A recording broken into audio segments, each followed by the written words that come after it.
Important stuff first. Tengu Format Single Day World Championship qualifier this Saturday, 18:30 Central European Time. Winner and finalist qualifies to the World Championship and there's cash prizes beyond that. For more information, join the tenguformat.com Discord, link in the description. And that's not all, I will be live streaming the event on this channel along with co-host Carpath. Their channel is linked down below. Sphere is a pretty good deck, and that is based on two qualities. Ultimate Offering being a pretty good card, remaining unnecessarily banned in both current TCG and OCG, while being at 0 points in Genesis, showing how unplayable any purple card actually has become. The second quality is the Frog engine, which either plays or dominates formats around the 2011 era depending on how you appraise the decks that run them in those respective formats. Tengu has a pretty big problem for the latter part, henceforth referred to as the Frog or Frog Monarch part of the deck. That problem is Solemn Warning. I'll be drawn to Solemn Warning. This is probably my least favorite card in the whole format. I just hate everything about Solemn Warning. Which is essentially a pre-sideboarded pulling the rug without the fail case. The Offering part of the deck somewhat solves this issue, as you cannot Solemn Warning a summon from Ultimate Offering due to a bizarre ruling, which while I hate, arguably improves the format. While I'm sure this will tick some people off, it's self-evident that Sphere is both worse at being Frog Monarch than actual Frog Monarch, and worse at being an Offering deck than Genix is. It's better than Gadget at that though. So, in the vein of 2014 Patrick Hoban, let's give the problems I have with the deck before I tell you why it's a viable deck that is either top tier or great, depending on how you classify decks in their tiers. Despite invoking Hoban's article structure, you won't have to wait until next week to find out the conclusion. As for analyzing those parts, Sphere is inferior to Genix in being an Offering deck. All the arguments, except one, are either misguided or flat out incorrect. Any Genix name plus Offering is killed through course after Trishula, even having played Upstart, at the cost of 5,500 life or less, without needing to run Karakuris or other extenders in the deck. Sphere pays more life to do less and requires either graveyard setup, bricks, or multiple cards to do the same. This is not arguable. Sphere cannot play through interruptions better, because chaining Offering to dodge Veiler makes Sphere miss timing. Counting relevant interruptions such as Veiler, either deck needs to have numerically more action cards than interruptions, and I honestly don't get where the idea that Sphere plays better around those come from. Except that Swap Frog specifically can bounce itself to make a single Gachi, as all the previously played builds have been on one Ronin Todin. Swap plus Junk are two cards, and two Genix names also beat a single Veiler. It's really not that hard to evaluate. The crucial difference here is that uninterrupted, Genix is a 2-card combo, and Sphere is at least a 3-card combo. Sphere is also susceptible to DD Crown Dimensional Fissure, which Genix isn't. Genix can attempt kills through Maxi by chaining Offering to Birdman, something Sphere can also do with Birdman specifically, but not with Junk Synchron or other parts of the deck. The one point Sphere has in its strength is the ability to play better through Ryo, but as Genix runs 10 more traps than Sphere, that is pretty irrelevant in practice. Torrential Tribute does not stop Genix, but can kill Sphere. Solemn Warning can stop the extenders in Junk Synchron and Tour Guide. The list probably goes on, but the point here is not that Sphere sucks and Genix rules, although Genix does in fact rule, and it's almost certainly, along with Sphere, top tier in multiple formats like 1103 and Trishula format. What's the point then? Sphere has to provide other strengths than the Offering combo to not just be a worse Genix. Offering is a lot better of a card than most people realize. Nearly any deck with any sort of synergy can open Offering and do absolutely illegal stuff on turn 2 simply by vomiting their hand, which is essentially what most other theorized Offering decks do. As I soon explain, Sphere is not a worse Genix, but a wholly different deck, which leads us into the Frog part. Remember what I said about Sphere being a worse Frog Monarch deck than an actual Frog Monarch? Well, that was a lie, probably. If we're trying to play the specific role with that specific game plan, I do think it's a true statement, but we're not, and many of the cards we include solve issues that Frog Monarch already has. For the record, I think the correct approach to the pure deck is something like this, courtesy of me, with massive hand drips removal and summon locks. This deck still loses hard to most macro decks, which Sphere doesn't, and splitting the difference probably makes Sphere better, being able to adapt at least part of those strategies, especially post-side if needed. For the tournament I ran Sphere at, I ran this. Going over the specific list isn't particularly useful to me, as it was a first draft and I wanted to test more than I wanted to win, having already qualified with Rock Fiend, more commonly referred to as Dark Gaia. Speaking of, while I'm definitely thankful to Jazz for format library and the continued support of retro formats, I really heavily disagree with the policy of not allowing so-called pet names for decks. The categories currently provided do not provide an adequate coverage of all the different ranges of decks, from Frog Monarch to Pure Frogs to Sphere to a Genix Frog hybrid and so on. I think that the pet name policy should be rescinded and allow people to name their decks as they want. A big part of Magic's stored history is all the pet name decks, such as Trix, Machine Head, Dead Guy Ale, and whatnot. The deck is called Falcon Punch. It's a subset of Falcon Control, but the deck is always Falcon Punch. Tangent over. With that out of the way, as we can never derive an ought from an is, let's discuss how the deck plays and eventually how it should be constructed. While I hope this becomes common enough knowledge at some point, here's how Ultimate Offering actually works. You can flip Offering and pay once immediately. This has very little practical use except when used in response to something that would destroy Offering. After Offering has resolved, it can be activated multiple times in the same chain. Anything summoned as chain link 2 or higher will miss timing unless mandatory. Amongst others, this allows two specific tricks. Activate activating Offering 2 or 3 times, then summoning Caius as a Chainlink 2 or higher, with something like Swap or Torgal as Chainlink 1. This allows you to chain block Caius from Herald of Orange Light. The other trick is having some amount of monsters in hand, then activating Offering more than that amount, such as having 2 monsters and paying thrice. This makes anything non-mandatory mistiming, but you can also dodge Torrential Tribute because Chainlink 1 resolves without effect. Obviously, this is only legal if you have no further monsters left in hand. And as I hope everyone knows by this point, summon negations do not work versus Offering summons. With that out of the way, what do we actually do with Offering? In addition to vomiting the hand, a few cards we run do break parity with Offering, notably Swap Frog, especially with Junk Synchron. Sphere, the card, is in my opinion primarily good here because it allows access to Junk Synchron, which is a third of the deck's core, along with Offering and Swap. Getting Junk off Sphere allows subsequent swaps to return Sphere, which gives access to other threes, most notably Torguide from the Underworld and Genix ally Birdman, although there are a few different interesting targets you can find, which will be discussed later. Maybe I should have led with this, but this deck is not my creation, although I have experimented with Sphere of Chaos earlier. Tim Pontus is, as far as I know, the originator of this deck in Tengu, and if not, then is at least its strongest proponent. But this is my video, so I will explain the function of the combo pieces as I see them. Swap Frog, by itself, allows us to pay 500 to Foolish a level 2 or lower Water Aqua. Pay attention to that, because it will be on the test. Junk Synchron allows us to recur swaps, meaning we now have access to 3 swaps, plus 1 more monster, which can be anything that Swap Frog can send. Sphere of Chaos searches Junk, and Swap can bounce Sphere while providing Tribute Fodder via Ronin, so now we baseline have access to all swaps and all Junks, plus an additional level 3. These are, in my opinion, the level 1 combo lines. As long as we have LP left, Swap plus Sphere cooks most offensive setups and have an incredible ceiling. There aren't really specific combos here beyond matching levels, but remember that tributing a monster for Sphere doesn't actually net bodies unless a body search can generate another, which is part of the reason I'm not convinced multiple Wordmans are the play, as its basic interaction with Sphere without additional bodies is simply paying a smooth 500 to banish it from the deck, and the bouncing a Junk Synchron is not really different from searching another Junk Synchron. I'm on record saying that in every deck running 3 Swap, Swap is the best card in the deck. Here, doubly so. The amount of Junk and Sphere are more debatable, but I would run at least 2 of each. Junk itself is arguably the biggest draw of Sphere over Genex, as it is both a combo piece and something that impacts the board without Offering. I ran 2 Sphere, and often wished I had more when I didn't, so it's possible 3 are correct. While I cannot say with confidence, I know I will register 3 if I were to run it tomorrow.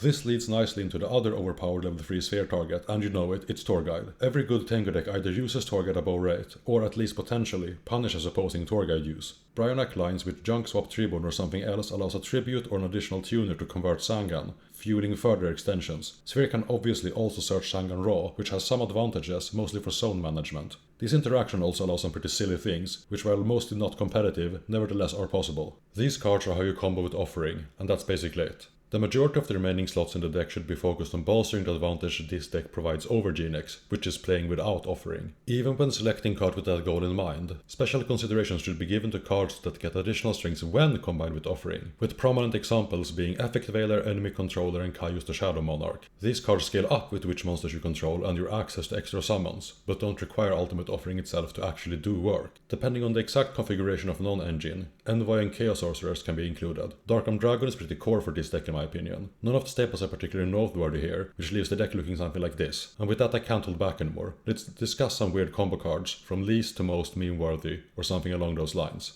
The first card to discuss is Ronin Toadin, which is universally played as a singleton. While often trivial due to the game ending moments afterwards, conserving LP does matter as it's a resource rather than a buffer, and good players will take advantage of this to limit Offering's efficiency. 2k death bodies match up decently well versus common mid-range threats like Venus and Ryo, but in this deck, every Swap Frog banished to Ronin is a swap that future Junk cannot bring back. Running 2 Ronin allows us to make Gachi without picking up Swap Frog, but doing so leaves only a single Frog in hand with another in deck. Regardless, I really felt the squeeze when running the deck and would have wanted another Frog. Flip-flop is pretty funny and can out Leviathan, but the clear best choice here is definitely Duprog, which is the closest we got in swap number 4, while theoretically being usable to protect a monster floodgate. Additional frogs, and even other waters to an extent, make drawing Swap Frog better, but hands without swap become worse. I'm not sure where we land on this, but it's at least a problem I felt strongly enough about to look for solutions to. For our second set of cards, I hope you did take notes, because Swap can send Cryomancer of the Ice Barrier, Water Spirit and Tetsudo Erat Numen, which makes our best cards even better. Cryomancer in particular is interesting because it turns Junk Swap from a decently strong Junk warrior into either an actual kill or something pretty close to it, depending on what we have access to in a pretty tight extra deck. Water Spirit is less useful as it doesn't provide the even level synchros Cryomancer does. Just don't forget that Cryomancer has a symmetrical effect, or you'll skip your own battle phase.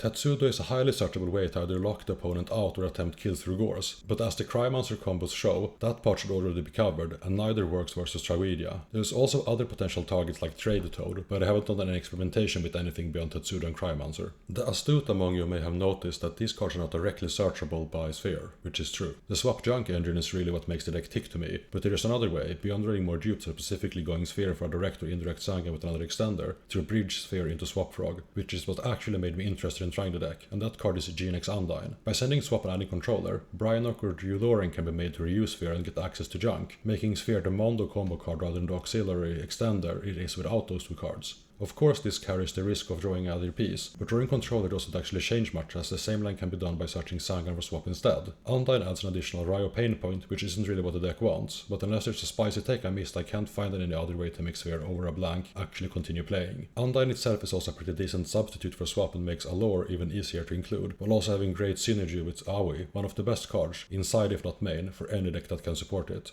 The preceding cards all have pretty high upside and obvious use cases, so what about cards that are only good if you're already comboing? Jaugen the Spiritualist, Naturia Rosewhip, and Kwakimeru Doom are all cards that are some kind of lock pieces and can be grabbed off Sphere. Jaugen is mostly to OTK through gores, which I'd wager is already better done by Tetsudo, but it also isn't embarrassing into certain boards and can be summoned during the opponent's battle phase and then turn to defense on our next turn. I guess being a light could matter.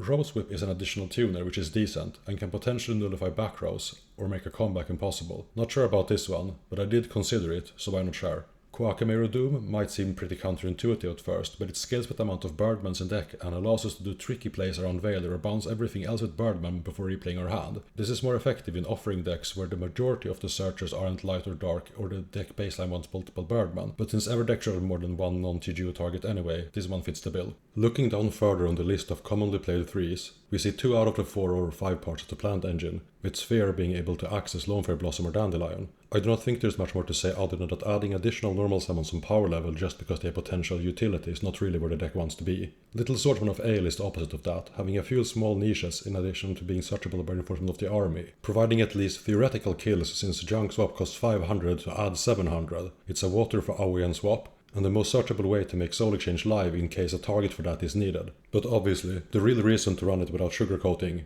is that we get to run a Metal Raiders Uncommon with the official wording of offer one monster on your side of the field as a tribute. Adding additional warriors, especially water warriors, while running Aoi would also allow us to potentially run Neospatian Aqua Dolphin, which would not only be highly searchable early disruption but also allow easier kills through Trag. Soul Exchange will play a larger part in the non-engine discussion further ahead, but Sangan can also get targets to make it live, with Puppet Master and Tongue Twister being prime candidates. Puppet Master definitely has potential in offering decks, but the heavy LP cost and synergy with Fiend Tuners make me think it should be its own thing rather than tacked into Sphere. Another warrior that could be ran, but also isn't a very good card, is Matasa the Sapper, as it can do some serious damage with Armory Arm, but solving specific board states isn't what the deck is about, as we typically can brute force by generating advantage and spam must-stop threats like Trishula. For ways that aren't the brute force breaking board, there's at least a few infinite damage lines involving either Cannon Soldier or Gallus the Star Beast, but they require subpar cards, of which the worst is probably Mysterious Puppeteer, and as it's a level 4 spell wait, it's a warrior? That doesn't significantly change anything, but as you can see demonstrated, the level of silliness when uninterrupted is so high, doing actual burn combos is generally win more as the cards could have been shaped to include more cards usable while behind, or when not operating offering at full potency. In general, it's pretty good to know where the ceiling of a given deck lies before deciding where to stop, and with Sphere, the answer is too high.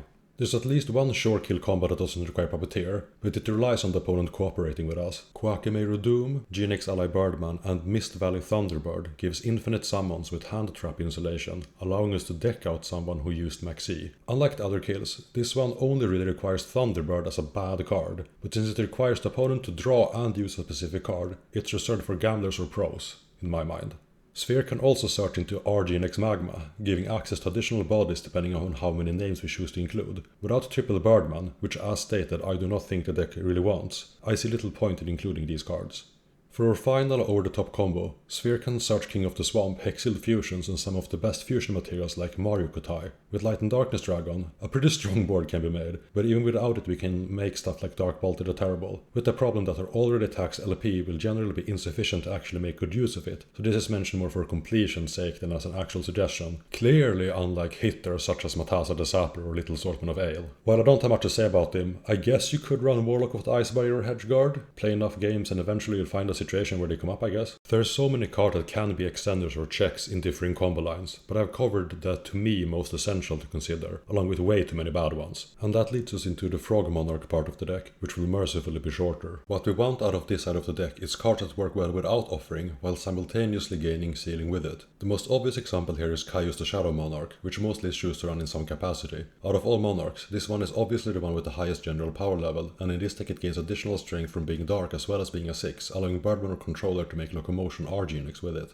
In fact, I'd suggest a Dark Monster package in this deck is mandatory unless another secondary engine is ran instead. We already run at least 9 Darks in what I consider the core, which is enough for Darkon Dragon and nearly enough for Lure of Darkness, and those two are among the best cards legal in this format. A week ago, I would have said that either Trag or Gorse was mandatory, with my nod going towards Gorse, but BS45 ran Battle Failure in the most recent local, which is definitely an option too. I was pretty high on Gorse initially, as you have either offering to defensively summon, especially under Max E, and if you didn't then Gorse was live. However, with additional conditional traps like Aoi and fewer Max E main than I started with, I'm no longer sold on it. I'm even less sold on Trag, which has underperformed in pretty much every deck I've tested it in, except Agents.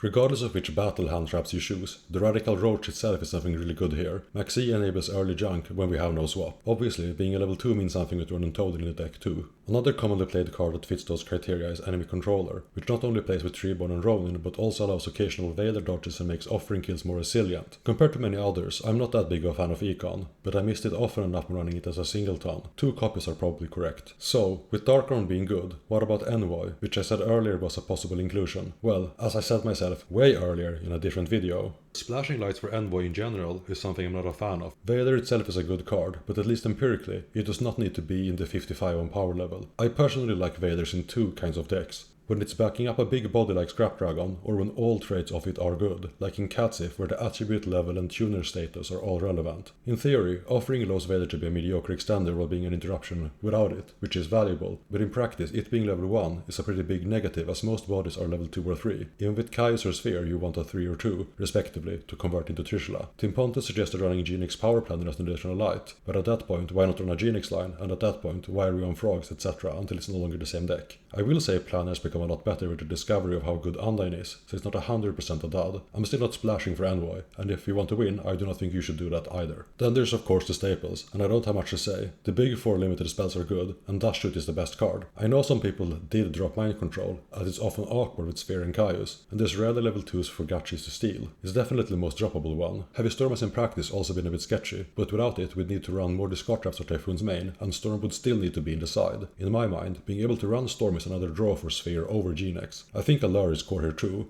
which leaves only a few slots in the deck depending on construction. BS45 ran Common Charity, one of my favorite cards, as well as Pot of Avarice, which Pontus also ran when they ran Undyne. I think Avarice is decent, but perhaps a bit misguided in what the deck wants to do. Irregardless, I'd always run 3 Upstart Goblin, not just because we want to dig for offering, but because we have so much thinning with Swap, Undyne, Torghad and more. Unlike Upstart, I'm not convinced by Common Charity, but for a deck that already runs a Learn Upstart, it's the closest to being the 5th good draw spell without actually being a spell. In practice, I think the deck building cost of having to run so many controllers and Undynes might be too high, but for the future I'm likely to run at least one. Pontus also, historically at least, ran Reckless, which while definitely underplayed as a whole, loses some value when the opponent no longer randomly Typhoons but keeps it for offering itself. I'm also not really liking how it interacts with Treeborn, forcing us to activate it earlier than we might want. For our final consistency non-monster, there's always Duality. Running a few copies could work, but abusing Treeborn is either how the game is played or how we get to the point of being able to resolve offering. And since anything that would be a stop on Treeborn Frog like DD Crow doesn't negate activation, we're prevented from using Duality in the situation where we would most want it beyond turn 1. The deck is able to do weak combos under Duality with offering, even from an empty board, so keep that in the back of your mind, despite my reservations. For the last few main deck slots, if we still have any, the cards I'm primarily considering are Typhoons, discard traps to bump the oral removal, or Haymakers like Torrential Tribute. As you can see, I did run Mirror over Torrential, which was definitely a mistake given the magnitude of how insane our play with it can be, starting but not ending with priority bounce with swap. Many pilots choose to split 3 Typhoons between main and side,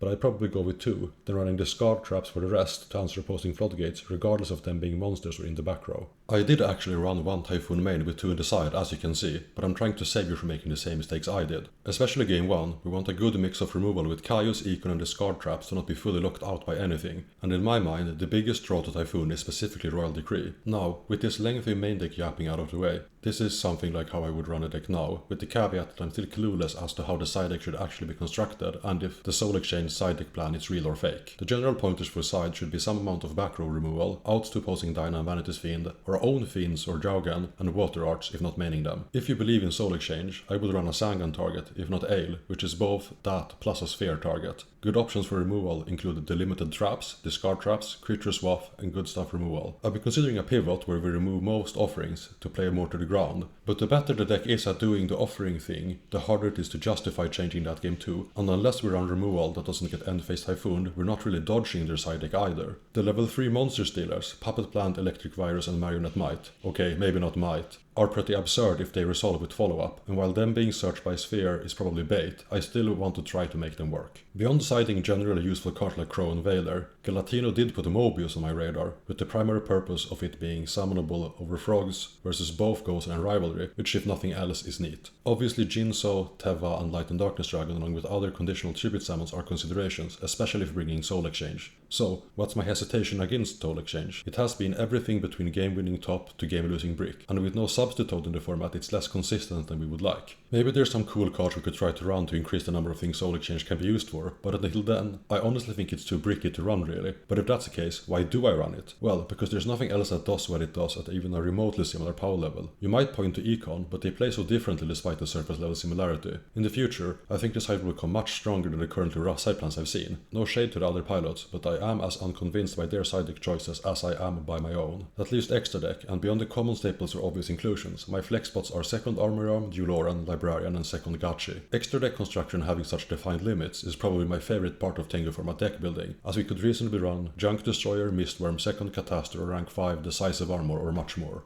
Junk Warrior gives access to some kill lines, but after further experimentation I'm not convinced it is needed beyond niche lines compared to how strong Double Armory Arm is. For those not in the know, all we need to do is present enough damage to put the opponent below 5400, at which point the Double Armory Arm will burn for game over Gores. Duloran is ostensibly a combo piece, but it can also get pretty big if we aim for that. Second Catastor was something I was initially high on, but I think you'd want at least 2 Maxi and maybe Reinforcement of the Army for that to be a worthwhile inclusion. The Adrius I ran because I wanted to, more than actually thinking it was correct, and in the end I never did summon it. Decisive Armor is a decent card, but the best use of it is really to clear the field of useless bodies. For other cards worth consideration, number 1 has to be Junk Destroyer. While it's the second best early synchro to make to force out opposing interaction after Trishula, I have 2 main gripes with the card. The first being that its even level doesn't allow us to end on an unused swap frog, since we have to bring Treeborn if doing a self-contained combo. Since it requires specifically Junk Synchron, we also give up our best card doing that. While for sure a good card, I never really summoned it over Scrap Dragon when I ran it, and never missed it when I did cut it. Then, there's the 3 synchros that gain LP, Magical Android, Hydro, Genex, and Thought Ruler Archfiend. I'm going to be honest and just say that it's pretty fake that these synchros would be relevant except in games that are already won, and their subpar stats and lack of combo utility aren't awe-inspiring. If one of those will be ran, it's definitely Android, as it is the least embarrassing and easiest to make. It's always possible to run more XYZ, and in this deck I'm pretty high on Grinosaurus. No, I'm not kidding, and I did run it in my Genex list for Worlds, because Grinosaurus has 19 defense, making it resilient to Book of Moon and Econ, forcing out Rios better than Leviathan, while also doing more damage, especially with Armory Arm, than Leviathan does. In fact, I'd go so far to say that Grinosaurus is probably the most underplayed extra deck monster in this format, with the biggest argument against it in this deck being the space. Mentioned a few times earlier, Locomotion R-Genix is pretty cool, and when it does come up, it often wins the game. I wouldn't run it without Birdman though, worth considering, and it does come up occasionally. Finally, Blood Mephisto is both good and easy to acquire.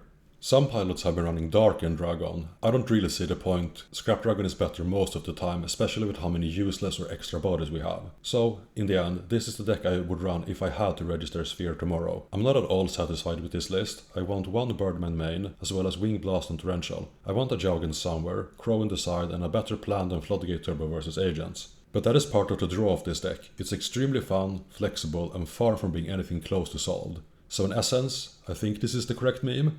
Buy Sphere!